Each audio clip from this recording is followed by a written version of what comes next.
ನರೇಂದ್ರ ಮೋದಿ ಅಂತ ದುಡ್ಡು ತರಿಸಿ ಅಂತ ನರೇಂದ್ರ ಮೋದಿ ಅಂತ ತರ್ಸೋಣ ಆಮೇಲೆ ದುಡ್ಡ ಮೊದಲು ನೀವು ದುಡ್ಡು ತಿಳಿಸಿ ಲೂಟಿ ಹೊಡೆಯನ್ನ ಸರಿಯಾದ ರೀತಿ ಇರ್ತಕ್ಕಂಥ ಜನರ ದುಡ್ಡು ಹಂಚಿ ರಾಜಕೀಯ ಫೈನಲ್ ಆಗಿ ಹೇಳ್ಬಿಡ್ತೀನಿ. ಫೈನಲ್ ಆಗಿ ಒಂದು ಇವರು ಪದೇ ಪದೇ ಕಾಂಗ್ರೆಸ್ ನಾಯಕರು ಅಯೋಧ್ಯೆ ವಿಷಯದಲ್ಲಿ ರಾಜಕೀಯ ಮಾಡ್ತಾರೆ. ನರೇಂದ್ರ ಮೋದಿ ಅವರು ರಾಜಕೀಯ ಬಳಕೆ ಮಾಡಿಕೊಂಡು ಅಯೋಧ್ಯೆ ವಿಷಯ ಅಂತ ಹೇಳ್ತಾರಲ್ವಾ.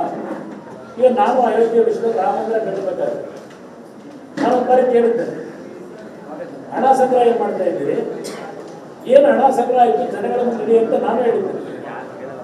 ನಾನು ಅಟ್ಯಾಕ್ ಮಾಡಿದ್ದೇನೆ ಆ ಸಂದರ್ಭದಲ್ಲಿ. ಎಷ್ಟು ಹಣ ಸಂಗ್ರಹ ಆಗಿದೆ ಜನಗಳ ಜನಗಳ ದುಡ್ಡು ಇವತ್ತು ಇವ್ರು ಹೇಳ್ತಾ ಹೋದಾಗ ಮಾತು ನರೇಂದ್ರ ಮೋದಿ ಅವರು ರಾಜಕೀಯ ಮಾಡ್ತಾ ಇದ್ದೀರಿ. ನೀವೇನು ರಾಜಕೀಯ ಮಾಡ್ತಾ ಇದ್ದೀರಿ? ಅಲ್ಲಾದರೂ ಅಯೋಧ್ಯೆಯಲ್ಲಿ ರಾಮ ಮಂದಿರ ಕಟ್ಟಿರೋದು ದೇಶದ ರಾಮನ ಬಗ್ಗೆ ನಂಬಿಕೆ ಇರ್ತಕ್ಕಂಥ ಕುಟುಂಬಗಳು ದೇಣಿಗೆ ಕೊಟ್ಟವ್ರೆ. ದೇಣಿಗೆ ಕೊಟ್ಟು ಈ ರಾಜ್ಯದ ದೇಶದ 140 ಕೋಟಿ ಜನರಲ್ಲಿ ಹಲವಾರು ಜನ ರಾಮನ ಬಗ್ಗೆ ನಂಬಿಕೆ ಇಟ್ಕೊಂಡಿರ್ತಕ್ಕಂಥವ್ರು ದುಡ್ಡು ಕೊಟ್ಟು ಮಂದಿರ ಕಟ್ಟಿರೋದಲ್ಲಿ ಪ್ರತಿಷ್ಠಾಪನೆ ಸಂಸ್ಥೆಯಿಂದ ರಾಮ ಟ್ರಸ್ಟಿಂದ ನೀವಿಲ್ಲ ಈ ಗ್ಯಾರಂಟಿ ಸಿದ್ದರಾಮಯ್ಯ ನುಡಿದಂತೆ ನಡೆದಿದ್ದಾರೆ 5 ಗ್ಯಾರಂಟಿ. ಆ 5 ಗ್ಯಾರಂಟಿ ಕೊಡಬೇಕಾದ್ರೆ ಅದು ದುಡ್ಡು ಕೊಡಬೇಕಾದ್ರೆ ಸಿಗ್ತಿಲ್ಲ. ಸೋನಿಯಾ ಗಾಂಧಿ ಕರ್ಕೊಂಬಂದು ಕಾರ್ಯಕ್ರಮ ಮಾಡ್ಬೋದು, ಪ್ರಿಯಾಂಕಾ ಗಾಂಧಿ ಕರ್ಕೊಂಬಂದು ಮಾಡ್ಬೋದು ಕಾರ್ಯಕ್ರಮ, ರಾಹುಲ್ ಗಾಂಧಿ ಕರ್ಕೊಂಬಂದು ಕಾರ್ಯಕ್ರಮ ಮಾಡ್ಬೋದು. ಇದು ರಾಜಕೀಯ ಅಲ್ವಾ? ಈ ದುಡ್ಡು ಯಾರು? ನೀವು ರಾಜಕೀಯ ಮಾಡ್ಕೊಂಡು ಮಾಡ್ತಿರಲ್ಲ, ನುಡಿದಂತೆ ನಡೆದಿದೆ 5 ಗ್ಯಾರಂಟಿ ಇದು ಯಾರು ದುಡ್ಡು?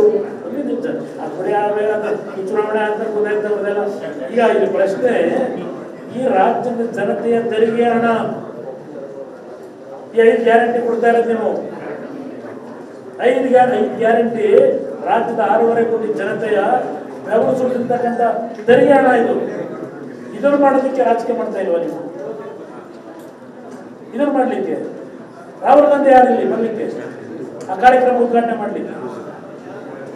ಜನಗಳ ದುಡ್ಡು ಇದು.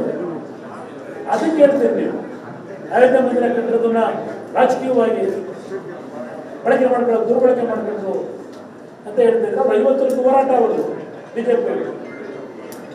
ನಿಮ್ಮದು ಇಲ್ಲೇ ಹೋರಾಟ, ಅಧಿಕಾರ ಹಿಡಿಯೋ ಹೋರಾಟ ಇದು.